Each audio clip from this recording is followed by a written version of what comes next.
तो दोस्तों आज की इस आपातकालीन मीटिंग बुलाने का मुख्य कारण यही है कि हम सब सखाराम को उस डॉन बादल के शिकंजे से कैसे छुड़ाए। शिकंजे से छुड़ाना है या क्रेन से छुड़ाना है? मैं क्रेन ही बोलने वाला था, लेकिन आप बैठे इसलिए आपके मन में मैंने जरा भारी शब्द का प्रयोग किया, शिकंजा। लेकिन अभी आपको हिम्मत नहीं है थोड़ा? मेरे को तो लगता है पुलिस कंप्लेंट करना चाहिए। नहीं नहीं नहीं नहीं नहीं नहीं नहीं नहीं नहीं नहीं नहीं कोई नहीं करेगा। कोई पुलिस में कंप्लेंट नहीं करेगा यार भाई। क्या यार भाई, आप पढ़े लिखे साइंटिस्ट होने के बावजूद बेवकूफ जैसी बात कर रहे हैं यार। अरे हमने पुलिस कंप्लेंट की तो डॉन बादल सखाराम को क्रेन से फेंक नहीं देगा? नहीं। अरे सखाराम का राम रम जाएंगे।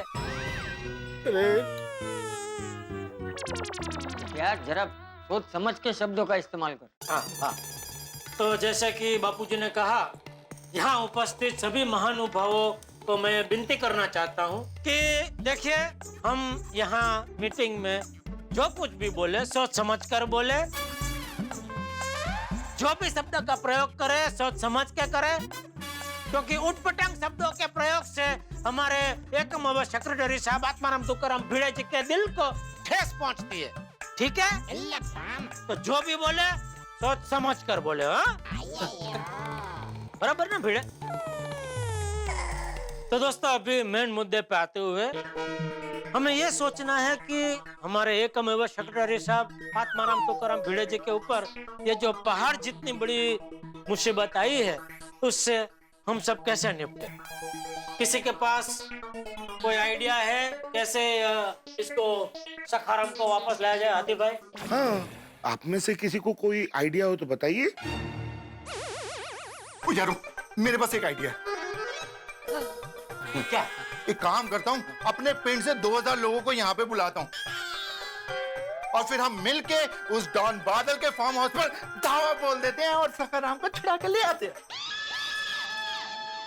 अरे सोड़ी, हमें जोश में नहीं सोचना है, जरा होश में रह के सोचना है। वो डॉन बादल को क्रेन का बटन दबाने में 2 सेकंड भी नहीं लगेंगे। बरोबर। नहीं, बस सोडी भाई, सखाराम को हानि पहुंचे ऐसा हमें कुछ नहीं करना है। सोडी भाई प्लीज। नहीं भाभी भिड़े नहीं, कोई ऐसा नहीं करेगा, कोई ऐसा नहीं करेगा यार भाई। कुछ नहीं होगा ऐसा। 2000 लोगों का रहने देते हैं। अब वैसे भी क्या है, मान लो अगर 2000 लोगों को यहाँ बुला भी लिया तो 2000 लोग रहेंगे कहाँ? हाँ बहुत मुश्किल है जेठल। एक एक कमरे में अगर हम 4-4 आदमी भी डाले तो 500 कमरे चाहिए भाई। बोलो। और हमारी सोसाइटी में कितने फ्लैट है भिड़े? 48। तो मुमकिन ही नहीं है। हाँ बिल्कुल मुमकिन। यारो, रात को थोड़ी ना रुकने वाले हैं। सवेरे आएंगे, सखाराम को छुड़ाएंगे और शाम को वापस चले जाएंगे। सोडी, सुबह से शाम तक तो रुकेंगे ना भाई, तो भूखे पेट काम थोड़ी करेंगे। और 2000 लोगों को 2 टाइम का खाना खिलाना आसान थोड़ी है भाई। ओ मेहता साहब, और गुरुद्वारा साहब में लंगर का इंतजाम हो जाएगा। अच्छा हाँ, तो फिर बुला लो। अरे क्या बुला लो? क्या बुला लो? अरे 2000 आदमियों को दूर से देख के ही वो डॉन क्रेन का बटन दबा देगा। नहीं, कोई नहीं बुलाएगा। क्या बुला लो यार भाई। अभी बोला भाई, जो भी बोलो सोच समझ के बोलो। आप बोल रहे खाली बिना सोचे समझे बुला लो। सॉरी, मत बुला, समझा ना? मुझे तो कोई रास्ता नजर नहीं आ रहा है। तो यारो, फिर तो एक ही रास्ता बचता है। क्या? भाई वो रास्ता तो सही है ना भाई। मेहता साहब एकदम सही है। 1 करोड़ दे देते हैं और सखाराम को ले आते हैं। सॉरी, क्या बोल रहे हो भाई? मैं 1 करोड़ रुपए कहाँ से लेके आऊंगा? पिड़ू, वो तुझे देने को थोड़ी ना बोल रहा हूँ। आप सब मिलके इकट्ठा करेंगे और उसको दे के आ जाएंगे। नहीं सॉरी, मैं तुम्हारी भावनाओं की कदर करता हूँ, लेकिन मैं ऐसा नहीं होने दूंगा। नहीं, ये प्रैक्टिकल नहीं है भाई। हाँ, एब्सोल्युटली इम्प्रैक्टिकल है। अरे 1 करोड़ रुपए देने का क्या मतलब है? 80,000 या 1 लाख में नया स्कूटर आ जाएगा। नया स्कूटर आ जाएगा यार, लेकिन सखाराम नहीं आएगा। हाँ, क्या बोल रहे हैं यार भाई? आप क्या नया स्कूटर आ जाएगा? अरे सखाराम माधवी भाभी ने भिड़े को गिफ्ट दिया है। करोड़ों की भावना जुड़ी है भिड़े की सखाराम के साथ। कुछ समझा यार, बार बार बोलना पड़ रहा है आपको, जरा सोच समझ के बोलिए, सोच समझ के बोलिए, अब समझ ही नहीं रहा। भैया जान दे, समझा ना। करते हैं, समझते हैं नहीं आप। फिर भी 1 करोड़ जमा करना मुश्किल हो जाएगा, कुछ और सोचते हैं।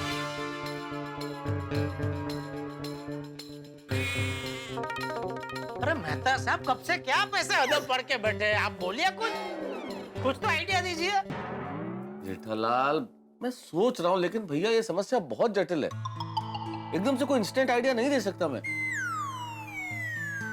और भाई तो पोपटलाल कहाँ है? अरे हाँ, वो तो आया ही नहीं। अरे मैन तो उसी की जिम्मेदारी, उसी की वजह से तो पूरा कांड हुआ है। ये क्या बोल रहे हैं जेठिया? इसमें उस डिब्बे का क्या लेना देना? अरे बापूजी, सवेरे उसने मेरे और मेहता सबके सामने बोला था कि सोचो अगर भिड़े के स्कूटर सखाराम का एक्सीडेंट वो डॉन बादल की गाड़ी के साथ हो जाए तो कैसा सीन होगा। ऐसा खुद ने बोला था, उसने बोला और उसके बाद ये हुआ, तो हुआ ना वो जिम्मेदार। पोपटलाल ने ऐसा बोला? पोपटलाल नरकुंडी, नश्तर लगा दिया मेरे सखाराम को। तेस्तर, ओहो, क्या कुछ भी बोल रहे हो। माना कि पोपट भाऊजी ने ऐसा नहीं बोलना चाहिए था, पर अगर पोपट भाऊजी ऐसा नहीं बोलते तो भी भाग्य में जो लिखा है वो तो होकर ही रहता ना। सही बात। हाँ, अब मेरे को समझ में आया कि ये पोपटलाल मीटिंग में आया क्यों नहीं। अब ये तो वही बात हो गई, चोर की दाढ़ी में ठुमका। ठुमका? ठुमका नहीं अय्यर भाई, चोर की दाढ़ी में तिनका। हाँ भाई, चोर की दाढ़ी में तिनका। हाँ, हमसे नजरें तो मिला नहीं पाएगा, इसलिए मीटिंग में आया नहीं है वो। सही बात है। पोपटलाल को बुलाते हैं और उसको बोलते हैं तुम भी कुछ उपाय सोचो। हाँ लगाइए, फोन लगाइए उसको पोपटलाल। वो फोन लगाने की क्या जरूरत है, मैं भी उसको उठा के लेके आता हूँ। अरे सोडी, बैठ भाई, उठाने की जरूरत नहीं है, मैं आ गया। पोपटलाल, तुमने मेरे सखाराम के बारे में ऐसा सोचा कि उसका वो डॉन की कार के साथ एक्सीडेंट हो जाए? अरे भाई भिड़े, उसके लिए मैं सॉरी कहता हूँ, तहे दिल से सॉरी, लेकिन मेरा बोलना और सखाराम का एक्सीडेंट होना सिर्फ एक संयोग है, कोइंसिडेंस। पर एक्सीडेंट होकर आत्माराम का सखाराम तो आसमान में लटक गया ना। और अब समझ में नहीं आ रहा है कि सखाराम को कैसे वापस लाए। ये कुछ सोच के आया होगा ना। हाँ भाई बताओ, क्या सोच के आए हो? अरे चिंता करने की जरूरत नहीं है जेठालाल, मैं खुशखबरी लेकर आया हूँ। सखाराम नहीं मिला भिड़े। पोपटलाल, इस वक्त हमारे लिए सिर्फ एक ही खुशखबरी हो सकती है, सखाराम का सलामत वापस आना। हाँ हाँ भिड़े, सखाराम को सही सलामत वापस लाने के लिए मैंने उपाय सोच लिया है। और ऐसा उपाय सोचा है कि वो डॉन बादल सखाराम को इज्जत के साथ गोकुलधाम सोसाइटी में छोड़ के जाएगा। अच्छा, बता क्या उपाय है? बताता हूँ। मैं उपाय ये है कि जैसे लोहा लोहे को काटता है, कांटे से कांटा निकलता है, हमें भी इस मामले में कुछ ऐसा ही करना होगा। अरे भाई, तू ये लोहा कांटा सब बाजू में रखना, जल्दी से बता उपाय क्या सोचा है तूने? हाँ, बताता हूँ चाचा जी। उपाय ये है कि जैसे बादल भाई डॉन है, उनका मुकाबला करने के लिए हमें भी एक डॉन चाहिए।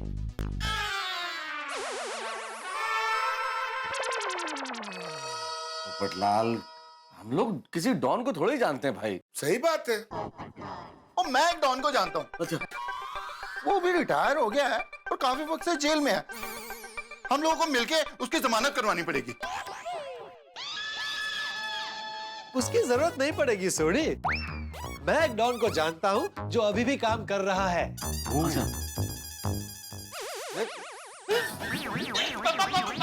बाबूजी आइए जल्दी, क्या बोल चाचा जी, क्या? पोपटलाल, तुम क्या बोल रहे थे? तुम किसे जानते हो? कौन है वो डॉन? भाई, उस डॉन का नाम है तूफान भाई, बहुत बड़े डॉन है। तूफान भाई? तूफान एक्सप्रेस के मालिक है? अरे नहीं जेठालाल भाई, तूफान भाई का तूफान एक्सप्रेस से कोई लेना देना नहीं है। वो एकदम इंडिपेंडेंट अलग डॉन है और मेरे दोस्त है। तो जेठालाल जर्नलिस्ट बनने से पहले पोपटलाल डॉन के साथ काम करता था, नहीं पोपटलाल? अरे अय्यर भाई क्या कुछ भी बोल रहे हैं? हाँ यार भाई क्या बोल रहे हैं आप? पोपटलाल एक डॉन के साथ क्यों काम करेगा? तो क्यों नहीं कर सकता? अरे इसका नेचर ही देखो, हमेशा झगड़ा करता रहता है। वो अय्यर भाई कब झगड़ा किया मैंने आपसे? अभी ये क्या कर रहे हो? यार उसको तूफान के बारे में एक्सप्रेस करने का मौका तो दो भाई। बोलो बोलो पोपटलाल बोलो। मैंने तूफान भाई का हमारे तूफान एक्सप्रेस के लिए इंटरव्यू लिया। इंटरव्यू का टाइटल था तूफान भाई का तूफान एक्सप्रेस में पहला इंटरव्यू। इंटरव्यू सुपर हिट हो गया था और उस इंटरव्यू के बाद तूफान भाई बहुत पॉपुलर हो गए और उन्होंने मुझे बुलाकर अपना आत्मीय बना लिया। और लेकिन पप्पू, तेरा ये तूफानी डॉन बादल डॉन के आगे खड़ा हो सके इतना पावरफुल है? अरे हाँ सोडे वो बहुत बहुत पावरफुल है। एज ए सेकंड थॉट, हमको सकाराम को छुड़ाने के लिए गुंडों का मदद लेना चाहिए। ये भाई आप बिल्कुल ठीक कह रहे हैं, लॉजिकली तो नहीं लेना चाहिए, लेकिन अब हमारे पास रास्ता क्या है? दूसरा कुछ आ रहा ही नहीं है भाई। सही बात है। और वैसे भी हमें थोड़े ही कोई तूफान भाई से क्राइम करवाना है। हाँ। और उसकी मदद से अपने पिड़ू के सकाराम को छुड़वाना है बस। लेकिन पोपटलाल ये तूफान भाई हमारी मदद करेंगे ना? अरे करेंगे भाई भिड़े, बिल्कुल करेंगे। मैंने जब उनका इंटरव्यू लिया था ना, तो इंटरव्यू के बाद उन्होंने मुझे बुलाकर कहा था कि भाई पोपटलाल, तुम्हें जिंदगी में कभी भी कोई भी काम पड़े तो मुझे याद करना, ये सोचकर कि तुम्हारा काम हो जाएगा। वाह। और मैं उन्हें कहूंगा ना तो वो यहाँ हमारी सोसाइटी में भी आ जाएंगे। वाह पोपट भौजी, भगवान करे आपकी शादी जल्द से जल्द हो जाए। थैंक यू भाभी। तुम फोन लगाओ। अभी लगाता हूँ। फोन स्पीकर पे रखता हूँ, देखना मेरी आवाज सुनते ही खुशी से उछल पड़ेंगे।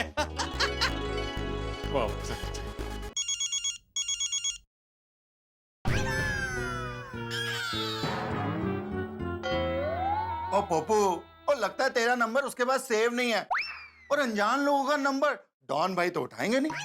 नहीं सोडी, मेरा नंबर उनके पास सेव्ड है। इसीलिए नहीं उठाया होगा। नी सुम्मा उखारो। हमारा तुमको तमिल आता है? हाँ आती है। कैसे? अरे वो मेरा एक स्टूडेंट था ना, उसकी मम्मी तमिल थी। कौन? वो मिसेस अयंगर। उन्होंने कब आपको तमिल सिखाई? उन्होंने मुझे तमिल नहीं सिखाई। वो अपने बच्चों को हमेशा बोलती रहती थी नी सुम्मा उखारो। मैंने एक दिन पूछा कि इसका मतलब क्या है, तो उन्होंने बोला कि तू अप्पा बस, मतलब तुम शांत रहो। इसलिए मैंने अय्यर को बोला कि तू अप्पा बस, आई मीन नी सुम्मा उखारो, तुम्ही ओका हो, तुम्ही बोला हो। क्या बोलूं? मतलब उसको फोन लगाओ और स्पीकर पे रखो। हाँ स्पीकर पे ही है फोन तो।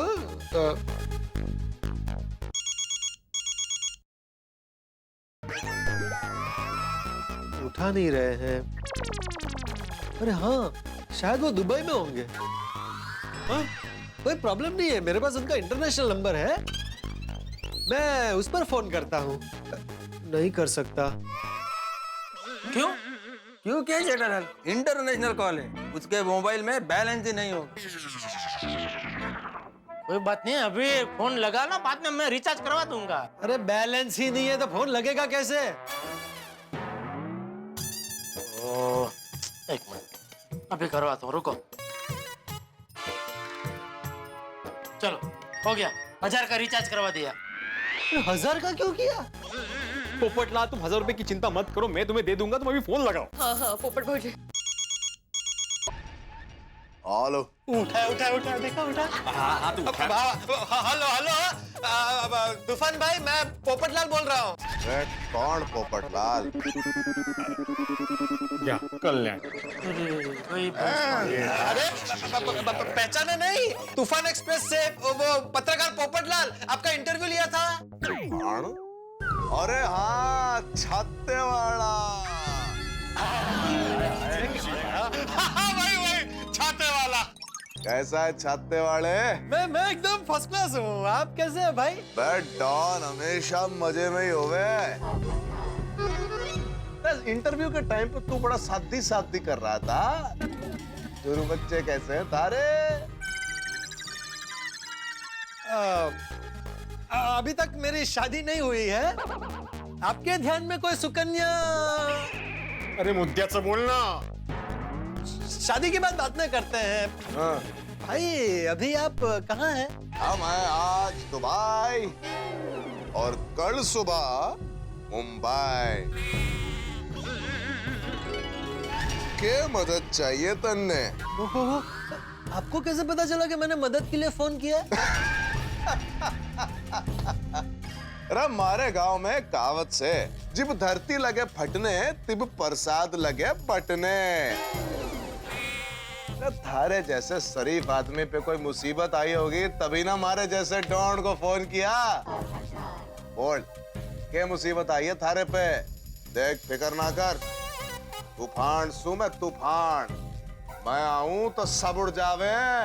बोल क्या मदद चाहिए? तूफान भाई मेरा एक खास दोस्त है, आत्माराम तुकाराम भिड़े।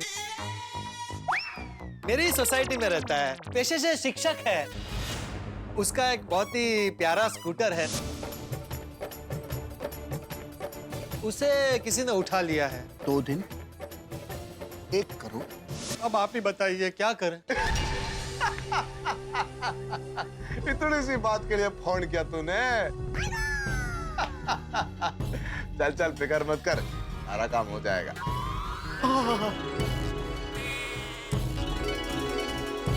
पक्का पक्का तूफान भाई? क्यों रहा? अरे को मेरी काबिलियत पे शक है?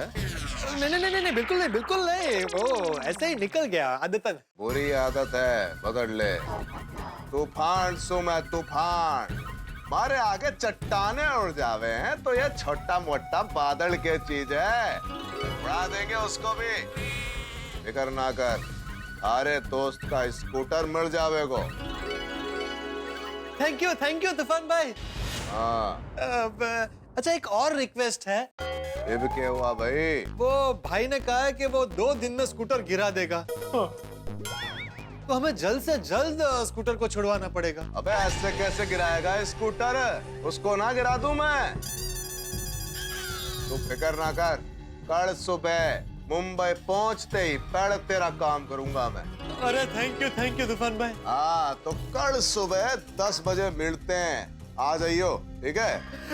अच्छा तूफान भाई, अगर आपको प्रॉब्लम ना हो तो आप हमारी गोकुलधाम सोसाइटी में आ सकते हैं। हम यहीं से साथ में चले जाएंगे। मैं अभी आपको एड्रेस मैसेज कर देता हूँ। चल ठीक है बेटा, गोकुल धाम के चक्कर भी काट ही लेते हैं। कल मिलते हैं गोकुल धाम में। थैंक यू तूफान भाई, थैंक यू। चल रहा कभी वह दूध दो कोई।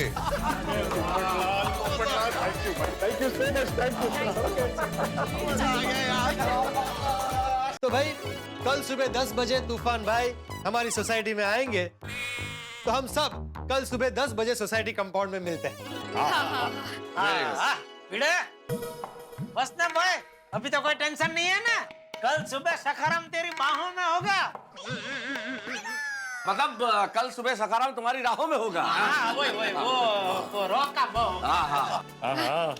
हाँ फिर ओए कल तेरा सखाराम तेरे पास होगा और परसों हम सब मिलके उसका जन्मदिन मनाएंगे, साथ में केक काटेंगे। Happy birthday to you, happy birthday to you, happy birthday dear Sakharam, happy birthday to you. इसलिए भाई भिड़े अब बिल्कुल चिंता मत करो, शांति से आराम करो। कल सुबह हम लोग आते हैं और अभी चलते हैं, ठीक है? Okay.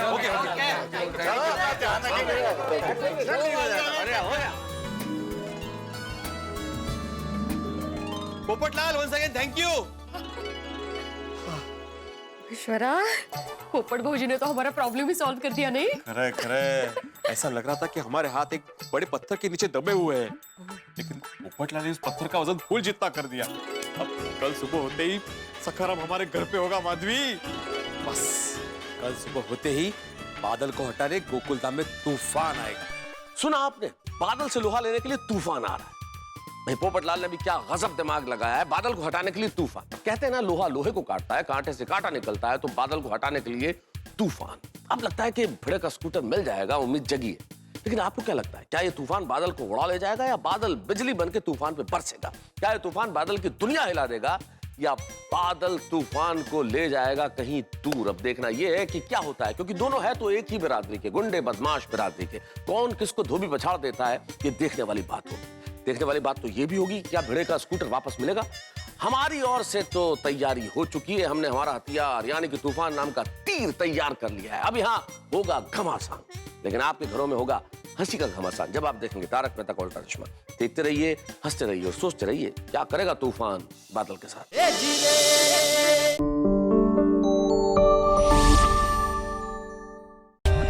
For more updates, subscribe to our channel, click the show links and enjoy watching the videos.